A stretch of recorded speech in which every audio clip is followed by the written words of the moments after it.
أعوذ بالله من الشيطان الرجيم. بسم الله الرحمن الرحيم. السلام عليكم ورحمة الله وبركاته.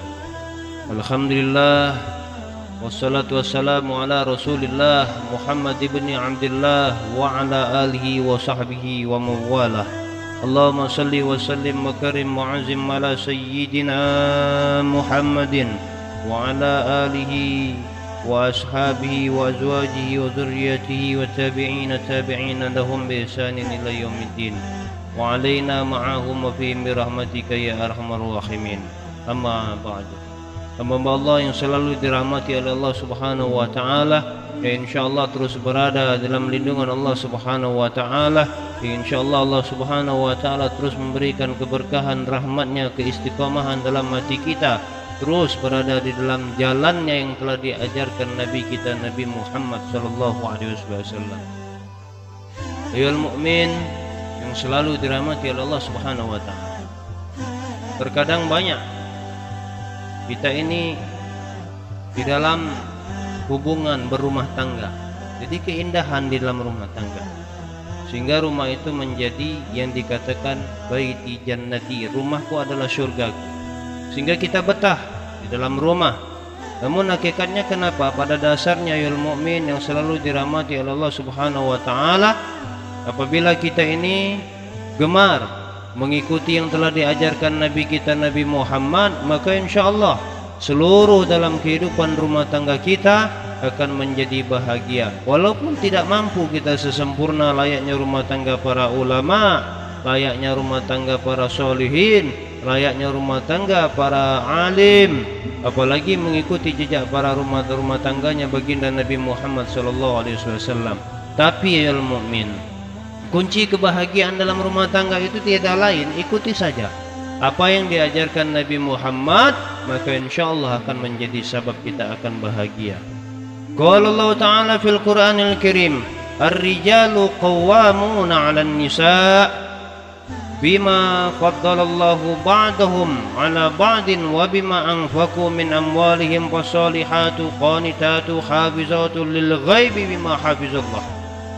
Allah Subhanahu wa taala telah berfirman, Allah Subhanahu wa taala telah menyampaikan wahyunya melalui daripada malaikat Jibril hatta sampailah kepada Nabi kita Nabi Muhammad dan sampai kepada kita saat ini apa? Orang laki-laki itu kata Allah Subhanahu wa taala adalah pemimpin bagi istrinya, pemimpin bagi istrinya. Jadi laki-laki adalah imam bagi istrinya. Baik buruk seorang wanita tergantung daripada suaminya. Ada orang mengatakan untuk melihat sosok kepribadian istrinya, lihatlah kepribadian suaminya. Kenapa? Pasang-pasangan itu dijadikan karena jodoh, karena sama, ya. Oleh karena itu Allah Subhanahu wa taala telah melebihkan sebagian laki-laki atas sebagian wanita. Jadi Allah lebihkan dari sebagian laki-laki itu daripada wanita. Allah sudah menjadi sunatullah bahwasanya wanita itu punya satu akal dan laki-laki punya 9 akal, dan sebaliknya wanita punya 9 perasaan, laki-laki hanya punya satu perasaan saja. Jadi pantas kalau wanita itu jauh lebih dengan perasaannya. Jadi kita sebagai sosok laki-laki itu seharusnya kita lebih mengerti dan lebih memahami bahwasanya sudah sepantasnya kalau para istri itu banyak sedikit pakai perasaan, karena memang sudah dikodratkan oleh Allah Subhanahu wa taala dan sudah menjadi sunatullah istri mempunyai 9 perasaan 1 akal, sedangkan laki-laki memiliki 9 akal 1 perasaan. Itu laki-laki yang diberikan oleh Allah Subhanahu wa taala, yang dilebihkan. Dan karena laki-laki telah menafkahkan sebagian dari harta mereka, wanita yang soleh yaitu wanita yang taat kepada Allah dan memelihara diri sewaktu suaminya tidak ada, karena Allah telah memeliharanya. Hakada wanita yang soleh dikatakan oleh Allah Subhanahu wa taala yaitu wanita yang taat kepada Allah. Taat kepada Allah Subhanahu wa taala cukup dengan melalui mereka taat kepada suaminya. Jadi suami yang soleh Kalau istrinya pun taat kepada mereka para suaminya, maka nilai pahala suaminya itu pun sama akan kembali kepada istri. Makanya dikatakan dia istri yang soleha, karena Allah Subhanahu wa taala memeliharanya. Dalam satu riwayat, wa an Nabi Hurairah radhiyallahu anhu qala Rasulullah sallallahu alaihi wasallam idza da'a ar-rajulu imra'atahu ila firashihi falam ta'tihi fabata qad bana 'alaiha la'anatha al-malaikatu hatta tusbih, muttafaq alaih. Dalam riwayat yang diriwayatkan dari Abu Hurairah radhiyallahu anhu telah berkata bahwasanya baginda Nabi Muhammad sallallahu alaihi wasallam beliau telah menasihatkan atau telah bersabda, apabila seorang suami itu mengajak istrinya untuk tidur bersama, kemudian ia tidak mau memenuhi panggilannya itu, lantas suaminya marah terhadap istrinya pada malam itu, alaiha la'anathal malaikata hatta tusbih, sehingga seorang istri itu akan mendapatkan kutukan para malaikat sampai pagi hari. Aduh, kalau begitu repot. Dikit-dikit laknat, dikit-dikit kutukan. Laisa kadzalika yul mu'min. Inilah yang diajarkan oleh Rasulullah. Pada dasarnya para suami itu mudah, simpel dan ringan. Apabila seorang suami itu, suami-suami yang soleh itu mereka menjaga hajat mereka, mereka menjaga pandangan mereka, sehingga mereka memenuhi kebutuhan hajatnya itu kepada istrinya. Dan istri yang patuh terhadap suaminya, penuhi saja hajatnya, sehingga suami istri menjadi orang yang soleh. Apalagi suami itu ya ibadahnya taat, orangnya rajin ibadah, baca Al-Qurannya banyak, zikirnya banyak, sedekahnya banyak. Lantas dia pulang, dia hendak memenuhi daripada hajatnya dan memanggil daripada seorang istri, istri memenuhi hajat daripada suaminya, gobul hajatnya, selesai sudah permasalahan. Maka apa yang didapat oleh para wanita? Wanita termaksud golongan orang yang soleh, bukan golongan orang yang laknat, yang orang yang dikutuk oleh para malaikat. Kenikmatan, ya kan, kenikmatan yang diajarkan oleh Rasulullah SAW, sehingga suami di esokan harinya mampu berpikir, mampu dia bekerja, mampu dia untuk berjuang di jalan Allah, mampu dia memberikan nafkah. Enak, simple sebenarnya. Ini yang diajarkan oleh Rasul, simple. Inilah yang sering terjadi keretakan dalam rumah tangga karena kebanyakan hal ini.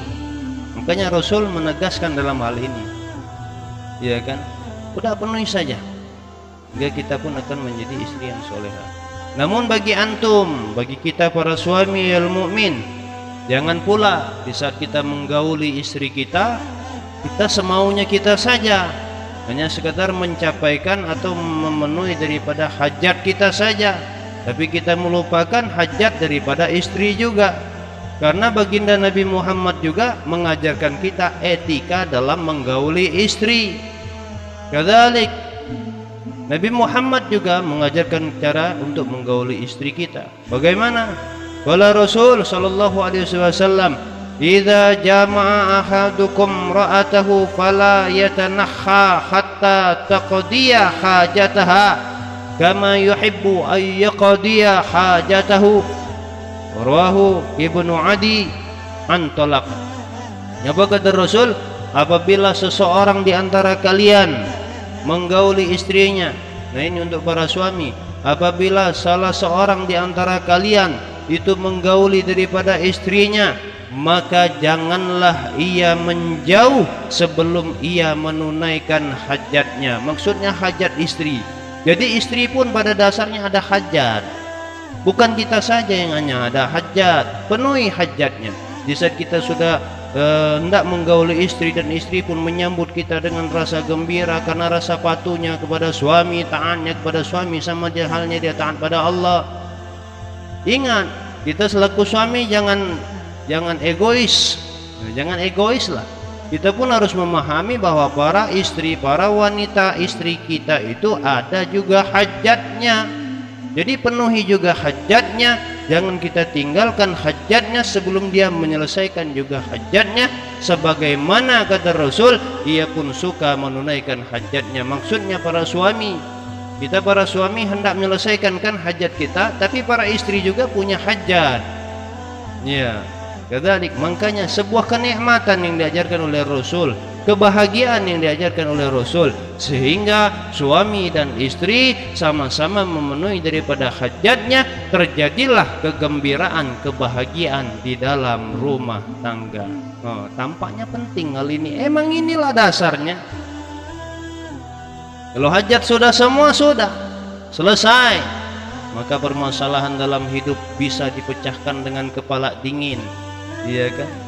Bahkan kata Rasul, sedekah bagi seorang suami sekalipun dengan syahwat, apabila dia dari luar melihat sesuatu yang tidak mau. Ini wah, laki-laki soleh itu menjaga pandangan. Di saat dia di luar terpandang tak sengaja dan dia tidak mau memandang lagi, timbul syahwatnya, ya kan? Lalu diajarkan oleh Rasul, sekalipun dengan syahwat dia penuhi dengan istrinya, hajatnya dia sampaikan kepada istrinya, sedekah. Indah agama Allah ya mukmin. Jadi yang diajarkan Nabi benar-benar indah. Tapi ingat, kita selaku suami jangan egois. Iya kan? Hanya memenuhi hajat kita saja, tidak. Tidak perlulah kita belajar dari yang lain, belajar dari cara-cara orang-orang di luar agama Allah lah. Cukup kita lihat apa yang diajarkan baginda Rasul, sudah diajarkan oleh baginda Rasulullah sallallahu alaihi wasallam.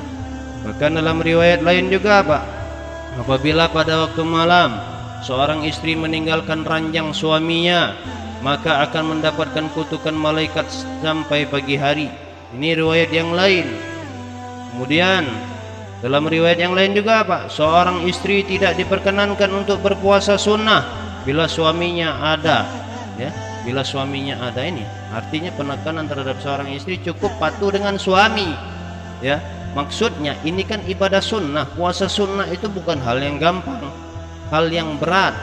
Ya, bayangkan Rasul saja mengajarkan tidak usah puasa sunnah bagi seorang istri apabila ada suaminya, kecuali dengan izin suaminya, kecuali memang suami mengizinkan, ya sudah puasalah, puasa sunnah lah, puasa Senin Kemis, puasa Daud, silakan, tafadhol, tidak masalah kata suami. Tapi kalau suami tidak mengizinkan, jangan. Karena wanita memang disiapkan untuk para lelaki yang soleh. Karena imam bagi mereka dalam Al-Quran tadi telah dijelaskan, ar-rijalu qawwamuna 'alan nisa. Seorang laki-laki adalah pemimpin bagi para wanita. Laki-laki, wanita dipersiapkan untuk memenuhi hajat para suami. Apabila hajat para suami, laki-laki akan berpikir cemerlang dan dia akan menjadi imam yang penuh dengan ketaatan, imam yang berada dalam jalan yang lurus. Ya kan? Kadzalik. Kemudian apa? Dalam riwayat yang lain juga dikatakan, "Idza da'a ar-rajulu zawjatahu li hajatihi falta'tihi wa in kanat 'ala at-tannur." Rawahu Tirmidzi wan Nasa'i wa qala Tirmidzi hadits hasan. Dari Abu Ali Talaq bin Ali radhiyallahu an, bahwasanya baginda Nabi Muhammad sallallahu alaihi wasallam beliau telah mengajarkan atau telah bersabda, apabila seorang suami mengajak istrinya untuk bersetubuh, maka ia harus memenuhinya walaupun ia sedang menjaga masakan di atas api. Ya kan? Ini sering terjadi lagi masa ini bahasa kias atau perumpamaan yang digambarkan oleh baginda Nabi Muhammad. Sedang masak seorang istri, sedang berada dalam keadaan masak, belum masak masakannya, belum matang masakannya untuk diperhidangkan, tiba-tiba suaminya memiliki hajat dan hendak memenuhi daripada hajatnya, tinggalkan masakan itu sekalipun apinya masih hidup. Keperikata sebegitunya Rasul mengajarkan. Artinya apa? Kebahagiaan rumah tangga terletak pada hajat suami. Tapi ingat, wahai para suami, jangan kita menjadi egois, karena wanita adalah tulang rusuk kalian, ya, tulang rusuk kita. Jadi perlakukan mereka dengan halus, perlakukan mereka dengan baik, karena tulang itu tulang yang bengkok, tulang rusukmu yang bengkok, kata Allah, tidak bisa engkau luruskan kecuali dengan cara apa? Dengan cara halus, menghalusnya. Jadi perbanyak hal itu ya mukmin. Kebahagiaan dalam rumah tangga pada dasarnya tidak sulit dan tidak juga menimbulkan suatu perpecahan, akan tapi keindahan. Jadi penuhi saja. Tapi ingat juga para suami jangan egois. Kita pun harus menyampaikan hajat mereka. Hakadha mu'min. Dan para istri gampang kalau suami kita taat. Perintah tadi tidak usahlah banyak-banyak soal sunnah. Kalau suami tidak mengizinkan tidak usah. Cukup lakukan, laksanakan kewajiban-kewajiban kita saja. Dan apabila suami banyak melakukan amalan-amalan sunnah, seluruh nilai pahala sunnah istri kita, suami kita tadi, dengan kita memenuhi apa kebutuhan suami tadi, maka niscaya seluruh pahala suami tadi kembali kepada kita. Ya al-mu'min, contohlah layak Sayyidah Fatimah Zahra Al-Batul, Sayyidah Aisyah, bagaimana cintanya kepada Rasul, patuhnya kepada Rasul. Siti Khadijah, bagaimana taatnya, rela mengorbankan hartanya, jiwanya, raganya, bahkan tulangnya pun dia katakan sanggup untuk dia jual demi pengorbanan ibadah Rasulullah. Mereka yang paham dengan taat pada suami. Sehingga kenapa kali ini perlu kita bahas, kebahagiaan rumah tangga pada dasarnya mudah dan simpel, ya. Kenikmatan bersama-sama. Kalau suami sudah senang, sudah, insya Allah wanita tidak ada yang sulit. Suami sanggup memikul beban semuanya. Jadi keindahan yang diajarkan oleh baginda Rasul. Sekali lagi ya mukmin, kembalilah kita untuk mengikuti apa yang diajarkan oleh Rasulullah. Hadis itu Rasulullah, kalam Rasulullah, amal perbuatan Rasulullah, dan diamnya Rasulullah itulah hadis. Jadi jangan kita ingkari, kita patuhilah. Bila perlu tidak usah banyak tanyalah. Kalau sudah Rasul yang berbicara dan melalui hadis yang disampaikan oleh mereka-mereka para solihin, sudah kita simak, lakukan. Tidak ada sesuatu pun yang diajarkan oleh Nabi kecuali hal itu semua untuk keberuntungan bagi kita dunia dan akhirat. Ayol mukmin yang selalu dirahmati oleh Allah, ini saja yang dapat kami sampaikan. Lebih dan kurang saya mohon maaf pada Allah Subhanahu wa taala. Saya mohon ampun. Al fakir ad-du'ai bilallah, orang fakir ilmu, fakir amal. Mohon maaf sekali lagi kepada Allah Subhanahu wa taala. Saya terus mohon ampun. Allahumma salli wa sallim ala sayyidina Muhammadin wa ala alihi wa sallam. Alhamdulillahi rabbil alamin. Wassalamu alaikum warahmatullahi wabarakatuh.